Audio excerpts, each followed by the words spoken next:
হর হর মহাদেব, জয় মা কালী।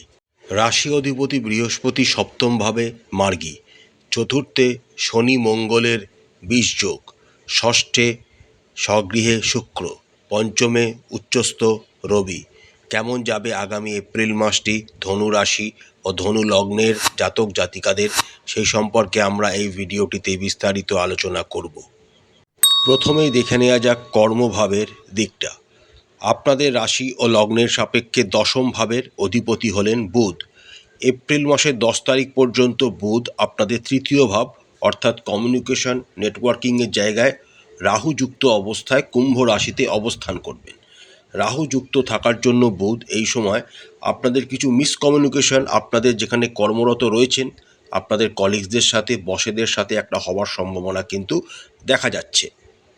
11ই এপ্রিল থেকে বুধ যখনই আপনাদের চতুর্থ গৃহে নিচস্থ হয়ে গোচর করতে শুরু করবেন এবং রাশি ও লগ্নাধিপতি বৃহস্পতির সাথে ক্ষেত্র বিনিময় যোগ বৃহস্পতি ও বুধের সাথে ঘটতে শুরু করবে, তখনই আপনারা নিজেদের কর্মক্ষেত্রে ভালো জায়গায় উঠতে পারবেন।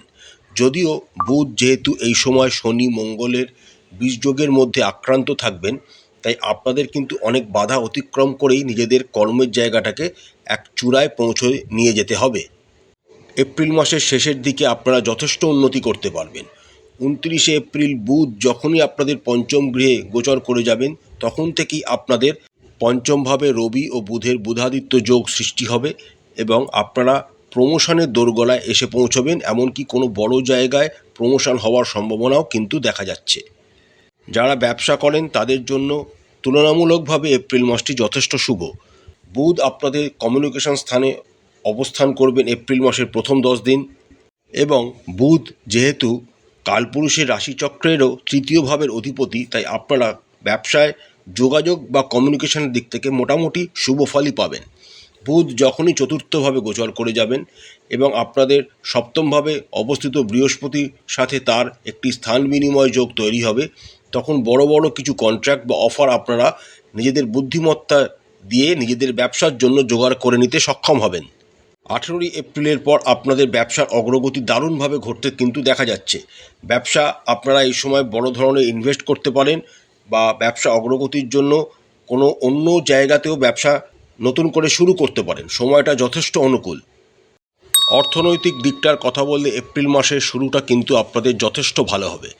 এপ্রিল মাসের শুরুতেই আপনাদের রাশি ও লগ্নের সাপেক্ষে একাদশ ভাবের অধিপতি শুক্র পঞ্চম গৃহে মেষ রাশিতে অবস্থান করবেন এবং তার সপ্তম দৃষ্টি আপনাদের একাদশ ভাব এবং তার নিজস্ব ঘর তুলা রাশিকেই শুক্রদেব প্রভাবিত করবেন। সুতরাং আপনাদের আয় এবং অর্থ উন্নতি দুটোই হতে দেখা যাচ্ছে। তবে যেহেতু দ্বিতীয় ভাবের অধিপতি শনি চতুর্থ গৃহে পুরো এপ্রিল মাস জুড়েই অবস্থান করবেন এবং তিনি শনি মঙ্গলের ২০ যোগের মধ্যে আক্রান্ত থাকবেন, তাই আপনাদের কিন্তু অর্থ জমাতে একটু বেগ পেতে হবে। 12ই এপ্রিলের পর রবি যখন চতুর্থ ভাব থেকে বেরিয়ে গিয়ে পঞ্চম ভাবে গোচর করে যাবেন, তখন কিছুটা হলেও আপনাদের অর্থ জমতে শুরু করবে। শুক্র 18ই এপ্রিলের পর যখনই আপনাদের ষষ্ঠভাবে স্বগৃহ অবস্থায় গোচর করতে শুরু করবেন, তখন কিন্তু থেকে আপনাদের অর্থনৈতিক উন্নতি একটু বাধাপ্রাপ্ত হওয়ার জায়গা দেখা যাচ্ছে।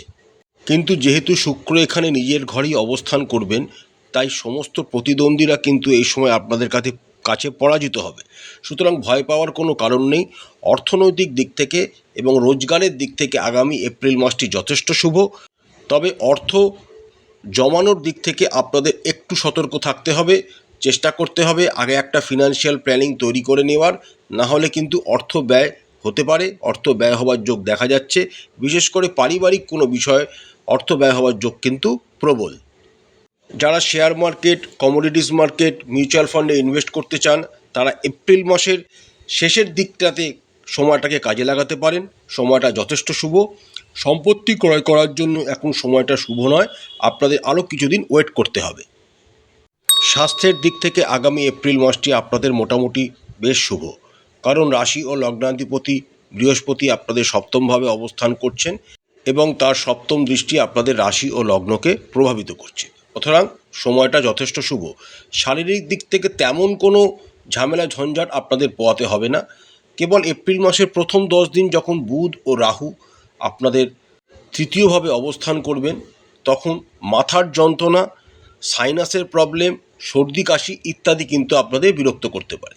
এছাড়া বড় ধরনের কোনো স্বাস্থ্যের সমস্যার সম্মুখীন পুরো এপ্রিল মাস জুড়েই আপনাদের হতে হবে না। যদিও বুধ এখানে শনি মঙ্গলের বিষযোগের মধ্যে আক্রান্ত থাকবেন, কিন্তু বুধ ও বৃহস্পতির ক্ষেত্র বিনিময় যোগ থাকার জন্য আপনাদের শরীর স্বাস্থ্যের তেমন অবনতি হবে না। শরীর স্বাস্থ্য নিয়ে আপনারা আগামী এপ্রিল মাস যথেষ্ট নিশ্চিন্তেই কাটাতে পারেন। প্রেম জীবনের দিক থেকে কিন্তু আপনাদের হতাশার সম্মুখীন হতে হবে, কারণ আপনাদের পঞ্চম ভাবের অধিপতি মঙ্গল পুরো এপ্রিল মাস জুড়েই চতুর্থভাবে অবস্থান করবেন। চতুর্থভাবে মঙ্গলের অবস্থানকে খুব একটা ভালো বলে জ্যোতিষশাস্ত্রে মনে করা হয় না। তার ওপর এপ্রিল মাসের 12 তারিখ পর্যন্ত রবি, মঙ্গল, শনি এবং 12 তারিখের পর শনি, মঙ্গল ও বুধ আপনাদের চতুর্থভাবে অবস্থান করবেন এবং শনি মঙ্গলের বীজযোগ তো সেখানে অবস্থান করছেই। সুতরাং আপনাদের প্রেম জীবনের কিন্তু অনেক দিক থেকে হতাশা আসতে পারে, আপনাদের মধ্যে ঝামেলা ঝঞ্ঝাট বাড়তে পারে, আপনাদের মধ্যে ইগো ক্ল্যাশেস হওয়ার সম্ভাবনা বেশি, কোনো তৃতীয় ব্যক্তি আপনাদের সম্পর্কের মধ্যে ঢুকে পড়ার সম্ভাবনা দেখা যাচ্ছে। সুতরাং প্রেম জীবনের দিক থেকে আগামী এপ্রিল মাসটি আপনাদের খুবই সতর্ক থাকতে হবে। যারা প্রেম জীবনকে বিবাহে রূপান্তরিত করতে চাইছেন তাদের জন্য কিন্তু সময়টা শুভ। বাড়িতে আপনারা নিজেদের সম্পর্ক সম্বন্ধে জানান, বিবাহের জন্য সময়টা যথেষ্ট অনুকূল।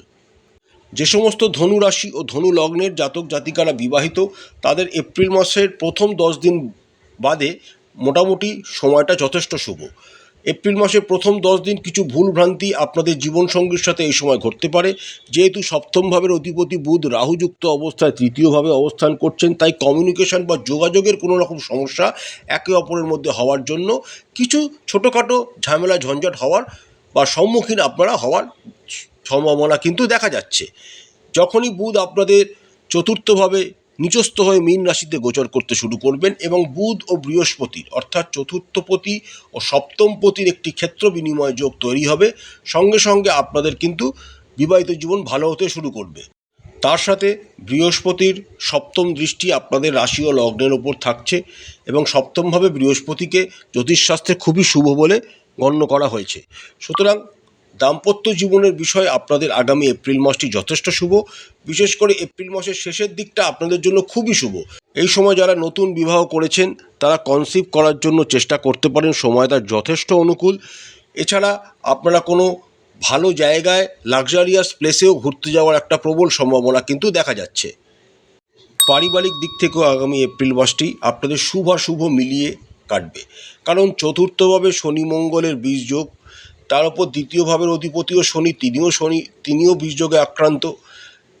কিন্তু আবার একটা অন্যদিকে শুভ বিষয় হলো চতুর্থ ভাবের অধিপতি বৃহস্পতি সপ্তমভাবে অবস্থান করছেন এবং সপ্তমভাবে অবস্থান করে তার সপ্তম দৃষ্টি দ্বারা আপনাদের রাশি ও লগ্নের ওপর তিনি প্রভাবিতও করছেন।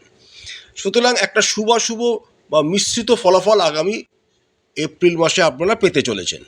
মাঝে মাঝে পরিবারের মধ্যে ছোটোখাটো উত্থান পতনের সম্মুখীন আপনারা হবেন, কিন্তু আপনাদের যেহেতু সপ্তমে বৃহস্পতি অবস্থান করছে, তাই বিচক্ষণতার দ্বারা আপনারা সেই চ্যুতি বিচ্যুতিগুলিকে কাটিয়ে ঝামেলা ঝঞ্ঝাটগুলিকে মিটিয়ে এগিয়ে যেতে অবশ্যই পারবেন।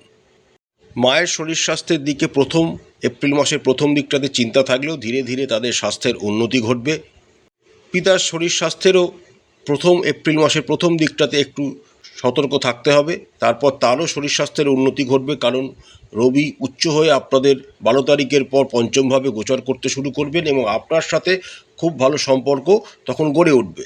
তার আগে পর্যন্ত কিন্তু আপনাদের সাথে আপনাদের পিতার কোনো রকম ইগোর সমস্যা হওয়ার একটা সম্ভাবনা দেখা যাচ্ছে। ভাই বোন, দাদা দিদিদের সাথে সম্পর্ক আপনাদের মোটামুটি শুভ বলা যেতে পারে। বিশেষ করে দাদা দিদিদের সাথে আপনাদের সম্পর্ক এপ্রিল মাসের 18 তারিখের পর যথেষ্ট শুভ।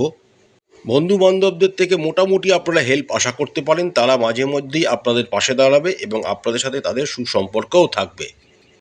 পৈতৃক কোনো সম্পত্তি বিষয়ে আগামী এপ্রিল মাসে ফয়সলা হতে পারে, যা আপনাদের পক্ষে যেতে পারে। এছাড়া পারিবারিক অবস্থার উত্থান পতন ছোটোখাটো ঝামেলা ঝঞ্ঝাটের মধ্যে দিয়ে পুরো এপ্রিল মাসটি কিন্তু অতিবাহিত হবে। প্রতিকার স্বরূপ আপনারা প্রত্যেক দিন স্নান সেরে মাথায় সাদা চন্দন বা কেশর বা জাফরানের তিলক অবশ্যই লাগাবেন।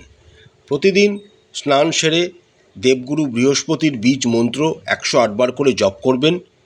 আদিত্য হৃদয় স্তোত্রম প্রত্যেক দিন পাঠ করবেন। সূর্য দেবতাকে জল নিবেদন করবেন। প্রতিদিন একটি নির্দিষ্ট সময় হনুমান চালিসা পাঠ করবেন এবং শ্রী শ্রী বিষ্ণু সহস্রনাম প্রত্যেক দিন পাঠ করবেন। এতে আপনাদের অনেক উন্নতি হবে।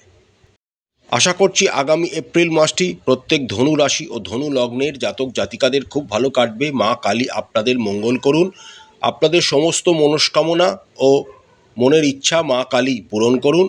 আমাদের চ্যানেলের কন্টেন্ট যদি আপনাদের ভালো লাগে তাহলে অবশ্যই চ্যানেলটিকে লাইক করবেন, শেয়ার করবেন, সাবস্ক্রাইব করে আমাদের চ্যানেলটির পাশে থাকবেন। হর হর মহাদেব, জয় মা কালী, নমস্কার।